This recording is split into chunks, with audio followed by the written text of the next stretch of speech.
En esta oportunidad vamos a desarrollar la ponencia Las debilidades del pastor. Este tema está considerado dentro de la ética ministerial. Por esa razón, las epístolas del apóstol Pablo a los Corintios son las epístolas que se utilizan para poder extraer de estas epístolas principios, normas, no solamente de ética cristiana de manera general, sino también de las epístolas del apóstol Pablo se extraen las normas de la ética ministerial. El objetivo de esta ponencia es que los pastores podamos reconocer nuestras debilidades, que la vida de Dios se va a manifestar en la medida que nosotros los pastores reconozcamos nuestras debilidades y podamos superarlas con la ayuda de Dios. Los seres humanos, incluidos los pastores, no somos personas perfectas, sino que somos personas que tenemos debilidades. Estamos cubiertos de debilidades, aunque seamos cristianos. Y el día de hoy voy a desarrollar mi ponencia haciendo una propedéutica inicialmente y después desarrollaré 3 ideas concretas. Empezaré con mi propedéutica. Los seres humanos, según Génesis 1:31, los seres humanos hemos sido creados por Dios. Es el primer pensamiento. Los seres humanos hemos sido creados por Dios. Y narra la palabra de Dios en Génesis, cómo en el primer capítulo empieza Dios a crear las cosas materiales, los recursos naturales, pero llega un momento en que Dios crea al ser humano, al hombre. Y cuando crea al hombre, Génesis 1:31 menciona y dice que lo que Dios ha creado es bueno en gran manera. Esta frase, bueno en gran manera, significa perfección. De manera que Dios nos ha creado perfecto. Más adelante, en el capítulo 3 de Génesis, se habla de la caída del hombre. En esta experiencia de la caída del hombre, todo el ser humano se contamina. Entonces, devenimos nosotros, los seres humanos, en una situación de debilidad. Porque así como dice Génesis 3, del 1 al 6 y Romanos 5:12, que por un hombre ingresa el pecado al mundo, y según Romanos 3, del 10 al 18, da evidencias la condición humana de debilidad y depravación en la que nos encontramos. Así pues, el pecado cuando ingresa al ser humano contamina todo lo que nosotros podemos entender como cuerpo, alma y espíritu. En Romanos capítulo 3, en el texto que hemos mencionado, el versículo 10 al 18, podemos ver que el hombre no puede discernir espiritualmente, no puede actuar de una manera ordenada porque está en una situación de depravación. Ahora, con relación a este punto, estamos iniciando la propedéutica, podemos entender que esta maldad o esta decadencia no es autoría humana, sino que nosotros sabemos que según Isaías 14, del 13 al 15, en la eternidad pasada, hubo un ser perverso que había sido creado perfecto allí en los cielos, pero que él montó en soberbia y quiso ser semejante al Altísimo. Cuando Lucifer, él se ensoberbece y quiere ser como el Altísimo, es echado de la presencia de Dios. Por eso en el capítulo 3, Satanás, a través de la serpiente antigua, le llama la palabra de Dios, seduce al ser humano para que éste se aparte de Dios y le dice, si comes esto serás como Dios. Esta es un estigma luciferino. Entonces, la soberbia y la seducción para que el hombre se aparte de Dios es un estigma que todo ser humano tiene. De manera que la soberbia es madre de todas las debilidades del ser humano. Digo la soberbia. En 2 de Corintios 12, del 7 al 10, que es el texto que a mí me gusta para poder extraer de aquí algunos principios, es muy interesante el texto y dice: y para que la grandeza de las revelaciones no me exaltase desmedidamente, me fue dado un aguijón en mi carne, un mensajero de Satanás que me abofetee, para que no me enaltezca sobremanera. Respecto a lo cual 3 veces he rogado al Señor que lo quite de mí, y me ha dicho: bástate mi gracia, porque mi poder se perfecciona en la debilidad. Por tanto, de buena gana me gloriaré, más bien en mis debilidades, para que repose en mí el poder de Cristo. Por lo cual, por amor a Cristo, me gozo en las debilidades, en afrentas, en necesidades, en persecuciones, en angustias, porque cuando soy débil, entonces soy fuerte. Amén. Este texto acumula 2 veces la palabra enaltecimiento. Ahora bien, el apóstol Pablo era un hombre elegido por Dios. El apóstol Pablo era un hombre que Dios lo había convertido o transformado de una manera sobrenatural. El apóstol Pablo había recibido las enseñanzas del mismo Señor. El apóstol Pablo había recibido la capacidad de ser llevado espiritualmente hasta el 3er cielo y recibir así las maravillas de Dios. De manera que el apóstol Pablo tenía de qué enorgullecerse. Y este texto habla precisamente del riesgo que tenía este Pablo para enaltecerse. La palabra enaltecerse significa, en griego está escrito, huperairo. Y huperairo significa enaltecerse por encima de los demás. En mi corta carrera de pastor, he podido observar a personas que teniendo un conocimiento de la palabra del Señor o teniendo alguna experiencia sobrenatural, les cuesta mucho mantener una humildad, sino que hay una tendencia a enorgullecerse. Y es por eso que el apóstol Pablo aquí menciona en el texto que hemos leído que en primer lugar la gran debilidad del pastor, no de todos, pero puede ser, es la soberbia. La segunda cosa que extraemos de este texto es que Dios, para mantener en humildad al pastor, le da un aguijón. El aguijón significa debilidades. De manera que las debilidades del pastor pueden ser mantenidas, superadas en la dependencia y en la humildad de Dios. Si huperairo significa enaltecerse, autoenaltecerse, tapeino significa humillarse voluntariamente. Y un siervo de Dios, un pastor, un hombre que se presume siervo de Dios, no debe de enaltecerse. Así haya recibido revelación de Dios, así tenga capacidades sobrenaturales. Porque si eso hacemos, estamos contradiciendo lo que la palabra del Señor dice. No hay que enaltecerse, sino hay que humillarse ante la poderosa mano del Señor. Concluyo mi propedéutica diciendo que la soberbia es la madre de todas las debilidades. Y para no abandonarse a este pecado de la soberbia, que es un estigma luciferino desde la eternidad pasada, y todos los seres humanos padecemos de eso, incluidos los pastores, necesitamos aferrarnos al Señor, necesitamos humillarnos, como dice el tapeinos, el voluntariamente humilde delante de Dios, para que la gloria y todo lo que hagamos sea para Dios. De manera que la soberbia es la madre de todas las debilidades del pastor y del ser humano, específicamente el pastor. Ahora pasaré a mencionar brevemente las 3 debilidades hijas de la soberbia como madre de las debilidades.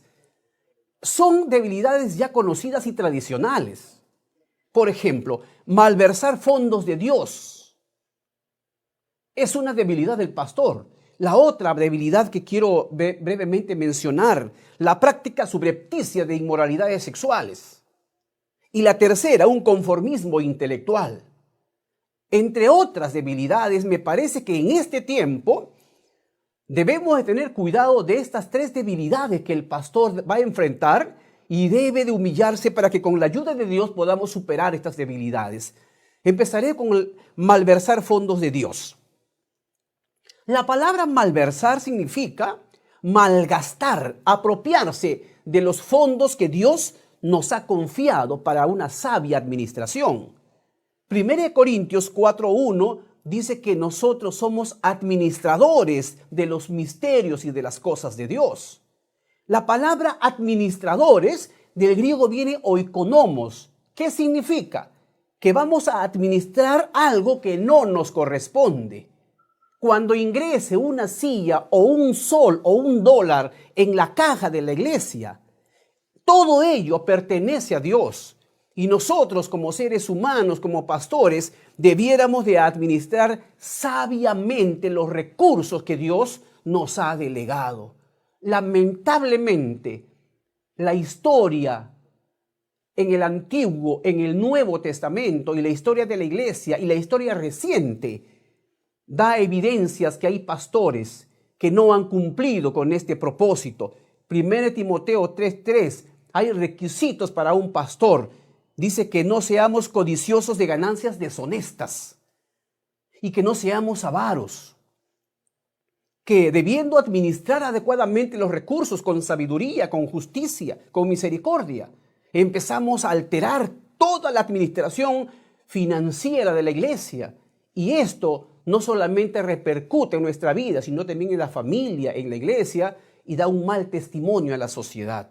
No voy a mencionar nombres, pero la historia reciente en diferentes partes del mundo demuestra que hay gente que ha usado, ha utilizado, ha malgastado, ha malversado los fondos de Dios. Y esta es una debilidad del pastor. Permítame mencionar la forma como debiéramos administrar nuestros recursos. Quizás 4 puntos. Primero, asegurar el sustento decente del pastor. Los fondos de la iglesia tienen una orientación: asegurar el sustento decente del pastor. No podemos nosotros dar una especie de limosna al pastor para que sufra el pastor. Y tampoco debemos tener una especie de asignación grandiosa, sino que debe haber una asignación decente que le permita la tranquilidad en la realización del ministerio pastoral. La segunda cosa en prioridades es garantizar la logística de la iglesia. Entonces hay escobas, hay mantenimiento, hay artefactos que la iglesia necesita. Pero esto no es la prioridad, sino que la prioridad es satisfacer que el ministro esté decentemente remunerado. Y en lo segundo es la logística eclesiástica. La tercera prioridad que debiera ser es que se atienda a las personas más pobres de la iglesia. Que los recursos de la iglesia se canalicen para garantizar que nuestros hermanos con mayor limitación económica por lo menos tengan lo básico para vivir. Y en cuarto lugar, los recursos deben ser orientados para promover el evangelio de Jesucristo. Todo lo que podamos hacer para poder promover el evangelio está en cuarto lugar. Si uno altera estos principios, entonces va a tener repercusiones negativas en la iglesia. En 1 Timoteo 5:8 dice que si uno no provee para los suyos, es peor que un incrédulo y que ha negado la fe. ¿Cómo yo puedo ir a gastar el dinero, a invertir el dinero en un proyecto evangelístico cuando mi hermano no tiene qué comer el día? Cuando mi hermana está enferma y está abandonada por su familia. Por eso es que la palabra de Dios debemos entenderla de una manera correcta, de una manera sabia. Entonces, malversar fondos es la primera debilidad que debemos enfrentar con la sabiduría de Dios. La segunda debilidad, hija, es práctica subrepticia de inmoralidades sexuales. Hermanos amados, queridos siervos de Dios, nosotros debemos de leer la palabra de Dios con mucha minuciosidad. Conocemos a un Sansón y a un David, solo los dos, que habiendo sido elegidos por Dios, los dos fueron elegidos por Dios, los dos fueron llenos del Espíritu Santo, los dos tenían una misión extraordinaria, eran líderes del pueblo. Sin embargo, los dos, por su soberbia, su negligencia y las debilidades que nos impiden ser siervos de Dios, fueron ellos enajenados moralmente. Vemos a un descarado de Sansón que se enamora de prostitutas, se enamora de mujeres paganas y practicando sexualmente de una manera inmoral. El resultado de la vida de Sansón fue funesta, vergonzosa para él, para su familia, para Israel y para nosotros. Y tenemos el otro ejemplo de David. David, el cantor de Israel, elegido por Dios, ungido por Dios, levantado como rey, sin embargo, era un desordenado moralmente, tuvo varias mujeres. Arrebató a Mical, aquella hija de Saúl que le había sido prometida, y lo arrebató de Paltiel, que era su esposo en ese tiempo, pero no le importó a David. Posteriormente viene a abusar de Betsabé, que conocemos nosotros la historia. Betsabé pues no es la primera experiencia inmoral de David, él ya ha tenido experiencias pasadas. Y no solamente inmoralidades, porque un pecado jala otro pecado y jala otro pecado. De pronto David no solamente era negligente porque no fue a la batalla, sino que también fue ocioso, y también fue seducido, y también fue fornicario, adúltero, y también fue mentiroso y asesino. Un elegido por Dios, un hombre que tiene la llenura del Espíritu Santo, un hombre que era respetado y era autoridad de Israel. Sin embargo, era una persona que había caído en la práctica subrepticia de inmoralidades sexuales. Y él pensó que Dios, que nadie iba a darse cuenta, pero Dios envió a Natán y le condena. Natán le dice: la espada no se apartará de tu casa. Y el postrer estado de David fue penoso moralmente, mucha violencia, mucho desorden.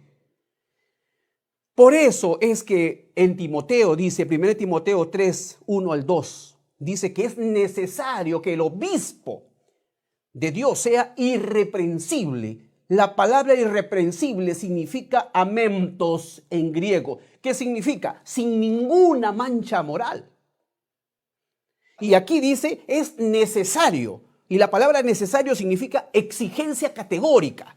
Ningún ministro debiera tener una mancha moral, sino que una persona, cuando un ministro cae en una inmoralidad sexual, debiera ser quitado del púlpito, porque eso traería una maldición y traería efectos penosos en la iglesia que él está predicando, en la familia donde está predicando, y Dios no va a enseñorearse de él en sus enseñanzas ni en sus prédicas. Necesitamos personas que vivan de manera irreprensible su moralidad.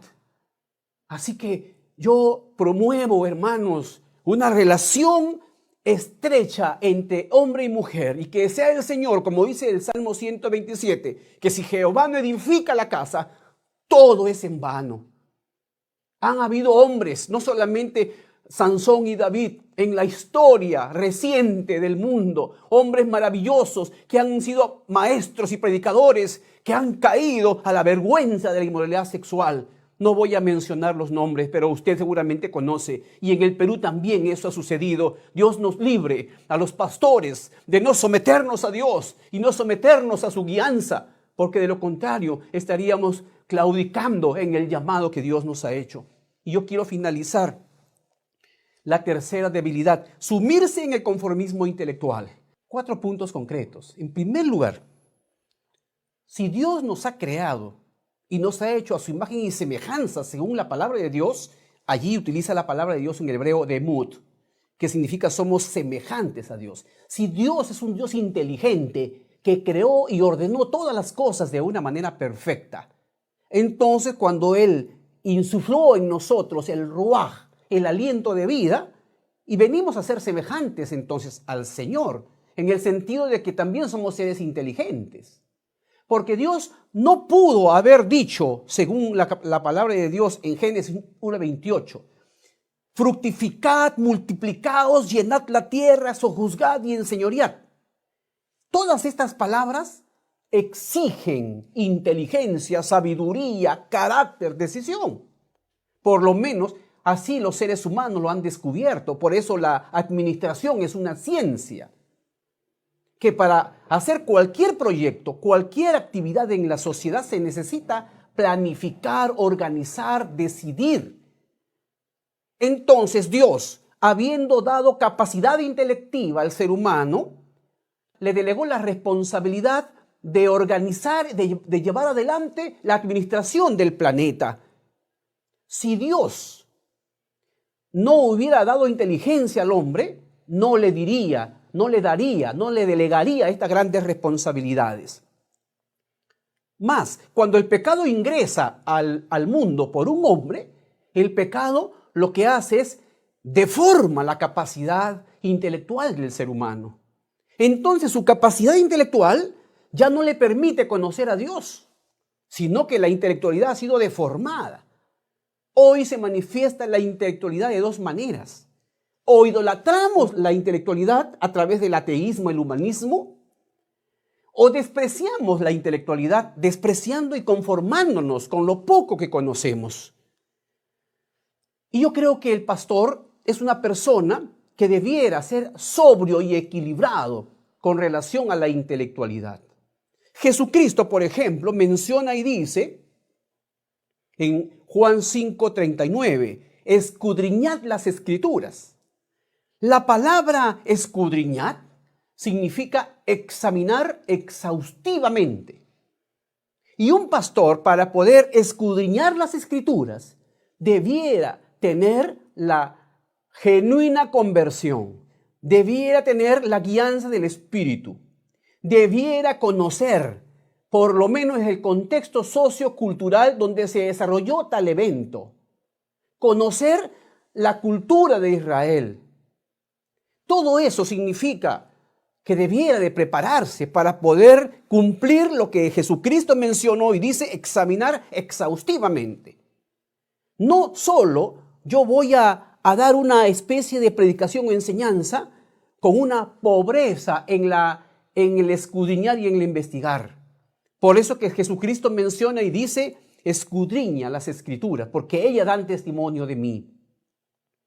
Yo me quedo con la palabra escudriñar. El apóstol Pablo más adelante le dice a Timoteo, cuando Timoteo escribía en su primera de Timoteo, le decía, en 1 Timoteo 4, del 13 al 16, le dice, ocúpate en la lectura, la exhortación y la enseñanza. Le dice, ocúpate. La palabra ocúpate significa una actividad permanente. Es lo que debemos hacer los pastores. Ocúpate permanentemente en la lectura, la exhortación y la enseñanza. Porque, ¿qué voy a enseñar y qué voy a exhortar si mi lectura es una lectura superficial y no exhaustiva? El pastor, entonces, como dice acá este texto, y en ese texto dice 2 veces la palabra ocúpate. Ocúpate, ocúpate, persiste. En este texto hay una fuerza. ¿La fuerza cuál es? Que el pastor debiera de tener un cuidado en su formación bíblica, su formación teológica, acompañado, por cierto, de una saludable vida espiritual, de una actitud de humildad, pero de un conocimiento escritural.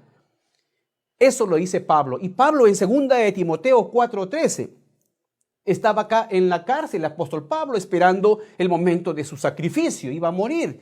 Sin embargo, le dice, tráeme los libros y los pergaminos. La capa, los libros y los pergaminos. Los pergaminos se refiere al Antiguo Testamento, porque en el Antiguo Testamento no había libros. Habían cueros, habían superficies medias rudimentarias y allí estaba escrita la palabra de Dios. Y él está pidiendo los pergaminos, la palabra. Pero antes de los pergaminos, él está pidiendo libros. ¿Cuáles son los libros? Hay 2 ideas con relación a los libros. Uno, que son aquellos escritos que él estaba haciendo, que le trajeran lo que él había producido. Y cuando uno produce es porque ha hecho un examen exhaustivo. El apóstol Pablo, entonces, no solamente él recomienda a Timoteo que se ocupe, sino que él mismo está practicando no un conformismo intelectual, pero tampoco un endiosamiento, sino que está siendo equilibrado.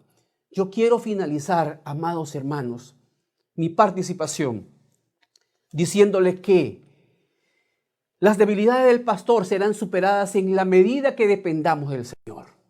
Que la soberbia es la madre de todas las debilidades y que debemos de humillarnos permanentemente ante la maravillosa mano de Dios. Que todas las cosas que hayamos logrado espiritualmente, numéricamente, no nos ensoberbezcan, sino caeremos en esta debilidad de la soberbia. Distribuyamos de una manera sabia y justa los fondos que Dios nos ha confiado.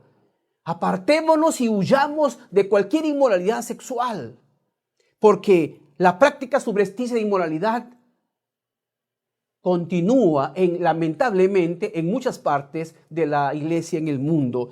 Y no hay que sumergirnos en el conformismo intelectual, sino debemos de utilizar las capacidades que Dios nos da de una manera sensata.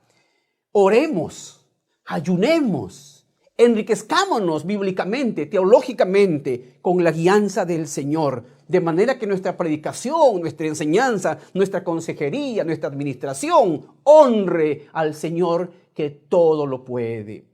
Y quiero solamente pedirles que lean Mateo 25 del 14 al 30. Es la parábola de los talentos. Yo lo llamo la clave 521.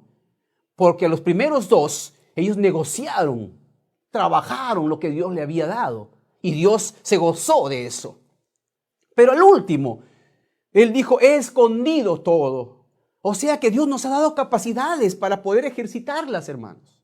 Ejercitémonos en el Señor para que todo nuestro ministerio honre al Dios que nos ha delegado este ministerio y podamos vivir para la gloria del Señor. Para mí será siempre un privilegio compartir la palabra de Dios. Un abrazo, amados consiervos, y que Dios les bendiga.